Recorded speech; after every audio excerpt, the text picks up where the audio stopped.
These two drawings are in proportion with each other. The smaller car has been enlarged 3 times to give the larger picture. Every line, the distance between the lines has been kept in the same proportion. That means the ratios between them, the relationships, has not changed. For example, the length of the window in comparison to the height of the window is the same ratio in the smaller picture and the larger picture. In the smaller picture, the ratio of the length of the car to the height is 2:1. The picture's been enlarged 3 times, which means that the length of the car here to the height is 6:3. Same proportions, an equivalent ratio. So a proportion is when quantities are increased or decreased while staying in exactly the same ratio. The most common context we come across this in primary schools is recipes. So I've got a recipe here for meringues.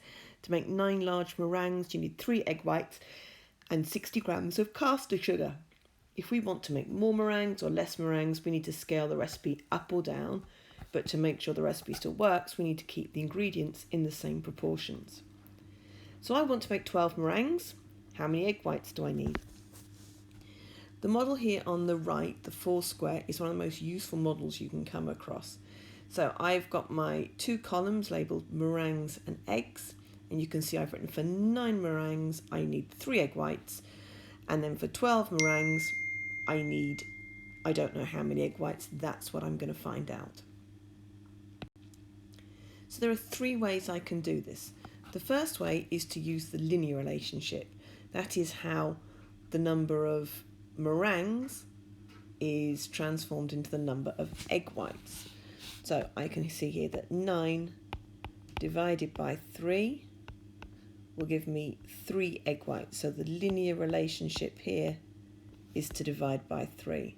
So to find how many egg whites there are, I need to do 12 divided by 3, which will give me 4. So I need 4 egg whites.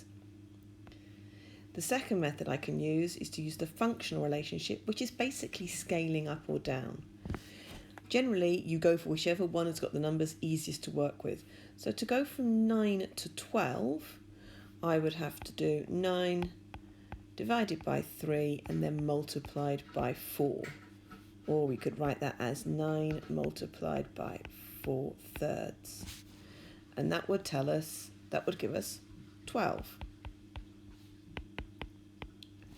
So to find out how many egg whites, I would need to do 3 divided by 3 times 4, or 3 multiplied by 4/3, and that would tell me that I need 4 egg whites.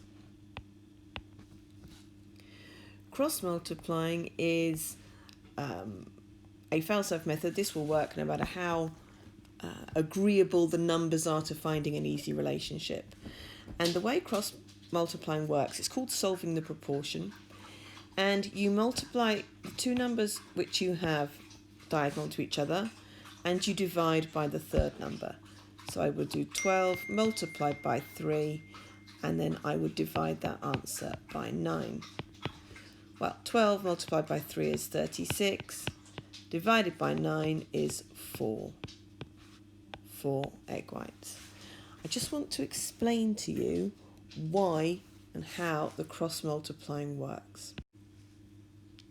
Solving the proportion, cross multiplying, uses the linear relationship we looked at just now to work. So we know that whatever number we have here, I'm using letters so that this can apply to any situation.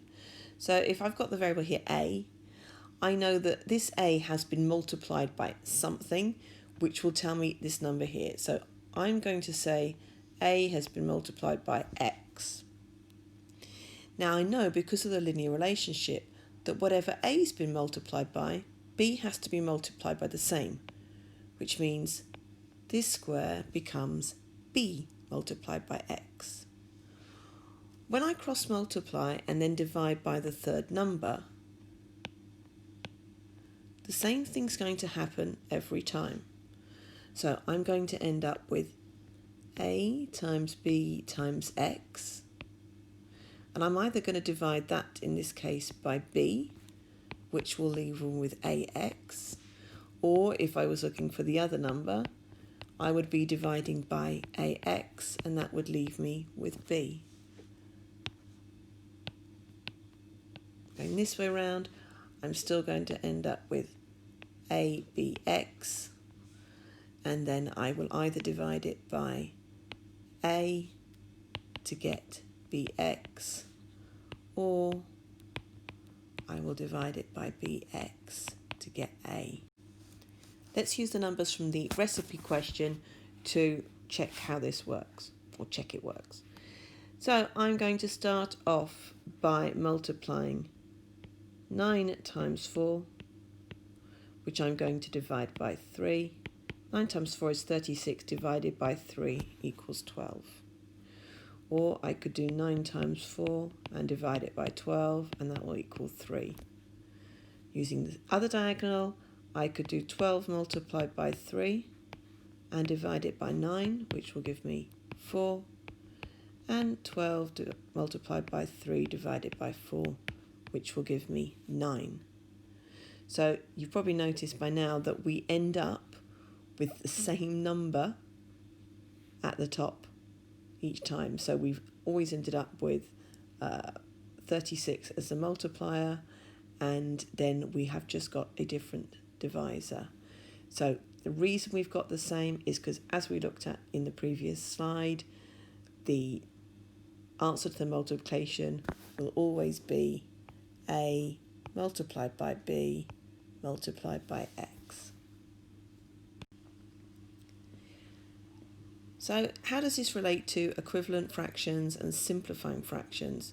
Quite simply because if I've got the fraction 3/4, 3 multiplied by any number, if I multiply the 4, the denominator, by the same number, that will be an equivalent fraction. So if I do 3 and I multiply it by 5, and I multiply the 4 by 5, then 15 over 20 is an equivalent fraction to 3/4.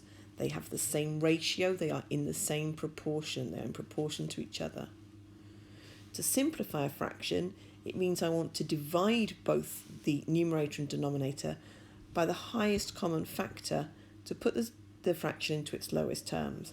So I'm going to divide both of these numbers here by 4, which means that I will end up with 3/4. So that is 3/4 simplified, and we call that in its lowest terms. Ratios work exactly the same way. As long as I multiply or divide both sides of the ratio by the same number, I will keep the proportion. So I could have, I could multiply both sides by 3, and I will end up with the ratio of 6 to 15, which is in the same proportion as 2 to 5.